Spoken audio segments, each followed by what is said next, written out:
তিস্তার পানি কমায় নামতে শুরু করেছে নিচু এলাকার পানি, তবে দেখা দিয়েছে তীব্র নদী ভাঙন। এতে আতঙ্কে নদী তীরে বাসিন্দারা। তিস্তা পাড়ের আরো খবর জানাতে রংপুর থেকে যুক্ত হয়েছেন সহকর্মী নজরুল ইসলাম। নজরুল, কোন এলাকাগুলোতে বা নদী তীরবর্তী কোন জায়গাগুলোতে ভাঙন তীব্র আকার ধারণ করেছে, কি অবস্থা সে জায়গায়?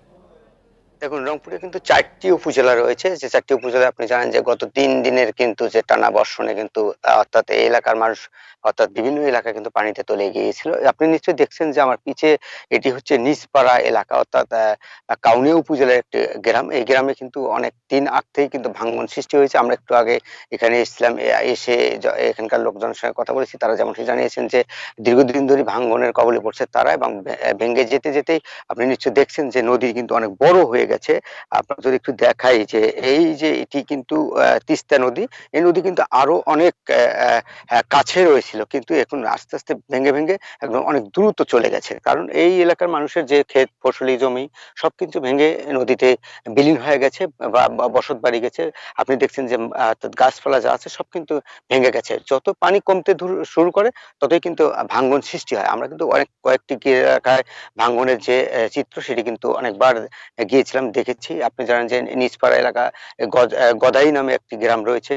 পাঞ্জরভাঙ্গা, গঙ্গাচড়ার অর্থাৎ শঙ্করদহ, চর-ইসলি কয়েকটি গ্রামে কিন্তু আমরা দেখেছি যে তিস্তার ভাঙ্গন তীব্র হচ্ছে। আস্তে, আস্তে পানি কমছে, ভাঙ্গন তীব্র হচ্ছে। এর ফলে কিন্তু মানুষের ভোগান্তির দুর্ভোগ কিন্তু বেড়ে যাচ্ছে। এই ভোগান্তি দুর্ভোগের ফলে কিন্তু তারা বিভিন্ন জায়গাতেই আশ্রয় নিয়েছেন। অনেকে আবার এখনো রাস্তায় আশ্রয় নিয়েছেন যে ভাঙ্গন কবলিত এলাকা থেকে তাদের রক্ষা পাওয়ার জন্য। তবে এই এলাকার স্থানীয় যে ইউপি চেয়ারম্যান রয়েছেন তাদের সঙ্গে কথা হয়েছে। তারা যেমনটি জানিয়েছেন যে বরাদ্দর অভাবে তারা এইসব কাজ করতে পারছেন না। সেক্ষেত্রে তাদের এই ভাঙ্গন কবলিত মানুষকে পড়তে হচ্ছে। তারপরেও সারাদিনই তারা কিন্তু এই এলাকায় এসে মানুষের সঙ্গে কথাবার্তা বলছেন যে যাতে করে মানুষ ক্ষতিগ্রস্ত না হয়। তবে সব মিলিয়ে দেখা যাচ্ছে যে আমি জেলা প্রশাসনের সঙ্গে কথা বলেছি। জেলা প্রশাসক যেমনটি জানিয়েছেন যে এইসব এলাকায় যে জায়গায় ভাঙ্গন সৃষ্টি হয়েছে তাদের সঙ্গে কথা বলে এবং তালিকা করে এই এলাকার মানুষকে যাতে পুনর্বাসন করা যায় এবং ত্রাণ দেওয়া যায় সে ব্যবস্থা তারা করবেন এটি বলা হচ্ছে। তবে সব মিলিয়ে দেখা যাচ্ছে এখন পর্যন্ত কিন্তু কোনো উদ্যোগ গ্রহণ করা হয়নি। তবে তিস্তা পাড়ে যেসব মানুষ রয়েছে তাদের দুর্ভোগ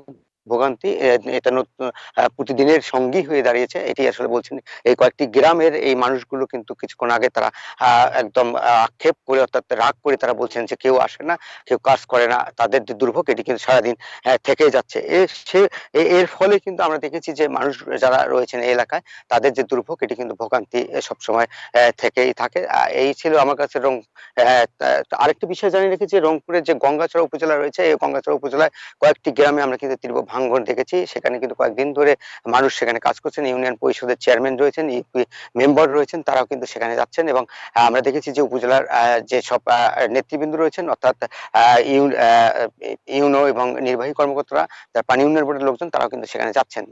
তারপরে কিন্তু সেখানে কাজ হচ্ছে না। আমরা গতকালও কিন্তু অনেক জায়গায় ঘুরে ঘুরে দেখেছি সেখানে কিন্তু রাস্তাঘাট সহ ব্রিজ যেসব জায়গাগুলো ক্ষতিগ্রস্ত হয়েছে সেখানেও আমরা গেছি, সেখানেও দেখেছি একই চিত্র। তবে এই কিছু স্কুল এবং যে মসজিদ মাদ্রাসা কিন্তু নদীগর্ভে আস্তে আস্তে বিলীন হয়ে যাচ্ছে। আপনি নিশ্চয়ই জানেন যে এইসব এলাকায় কিন্তু এখন রবি শস্য এলাকা, সেখানে কিন্তু রবি শস্য কিন্তু পানিতে তলিয়ে গেছে, ধানও তলিয়ে গেছে। ধান যে নিমজ্জিত হয়েছে সেটি কিন্তু যদি কয়েকদিনের ভিতরে পানি না কমে যায় তাহলে ধানগুলো নষ্ট হয়ে যাবে এবং যে সবজি সেটি কিন্তু নষ্ট হয়ে গেছে ইতিমধ্যেই। আমরা এই এলাকার লোকের সঙ্গে কথা বলছি, তারা বলছেন যে কয়েক হেক্টর 250 হেক্টর জমি কিন্তু এখন অর্থাৎ পানির নিচে পড়ে আছে। এই পানিগুলো আস্তে আস্তে সরে না গেলেও কিন্তু এই যে সবজি ক্ষেত রয়েছে সেটি নষ্ট হয়ে যাবে। সেটি আসলে এলাকার মানুষ বলবার চেষ্টা করেছে বারবার আমাদের সাথে। তবে আমরা কিন্তু যেখানে গিয়েছি সেখানে কিন্তু দেখেছি যে অনেক জমি দেখেছি পানি এখনো জমে আছে, অনেক বাড়ি ঘরে পানি জমে আছে, সেখানে কিন্তু জলাবদ্ধতার সৃষ্টি হয়েছে।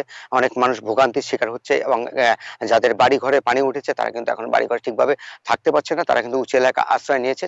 সেসব মানুষের দুর্ভোগ কিন্তু আমরা বারবার কিন্তু দেখে যাচ্ছি। আপনি নিশ্চয়ই জানেন যে হঠাৎ করে কিন্তু এই পানিটি অর্থাৎ উজান থেকে নেমে আসার ফলে কিন্তু এখানে যে পানির যে গতিবেগ এটি কিন্তু অনেকটাই ছিল, স্রোতের গতিবেগ ছিল। আপনি নিশ্চয়ই জানেন যে গত ৩ দিন আগে কিন্তু আমরাও এই তিস্তা পাড়ে এসেছিলাম, তখনও কিন্তু দেখেছি যে অর্থাৎ 25 সেন্টিমিটার থেকে 20 সেন্টিমিটার এবং 30 সেন্টিমিটার 35 সেন্টিমিটার পর্যন্ত পানি কিন্তু অতিবাহিত হয়েছে এই তিস্তা পাড়ের মানুষ অর্থাৎ বাড়ি এলাকাগুলোতে। তবে মানুষ কিন্তু ঘর ছাড়া হয়েছিল, অনেকদিন কিন্তু তারা কিন্তু বাইরে আছে, এখনো কিন্তু আছে। আপনি নিশ্চয়ই জানেন যে এটি যে জায়গাটায় দাঁড়িয়ে আছে এটা কিন্তু বাড়ি, এই বাড়ি কিন্তু এখন নদীগর্ভে বিলীন হয়ে গেছে। আপনি এখানকার মানুষ কিন্তু তারা বলছেন যে এখানে প্রায় 20টি ঘর বাড়ি ছিল, সেটি কিন্তু এখন নদীগর্ভে বিলীন হয়ে গেছে। তবে সব মিলিয়ে দেখা যাচ্ছে যাচ্ছে যে এখন পর্যন্ত যে মানুষের দুর্ভোগ এটি কিন্তু কেটে উঠতে অনেকদিন সময় লেগে যাবে, এটি আসলে এলাকার মানুষ কিন্তু বলবার চেষ্টা করছে। এই ছিল আমার কাছে তিস্তা পাত্রের সর্বশেষ সংবাদ। রংপুর থেকে তিস্তা পারের পরিস্থিতি নিয়ে জানাচ্ছিলেন সহকর্মী নজরুল ইসলাম।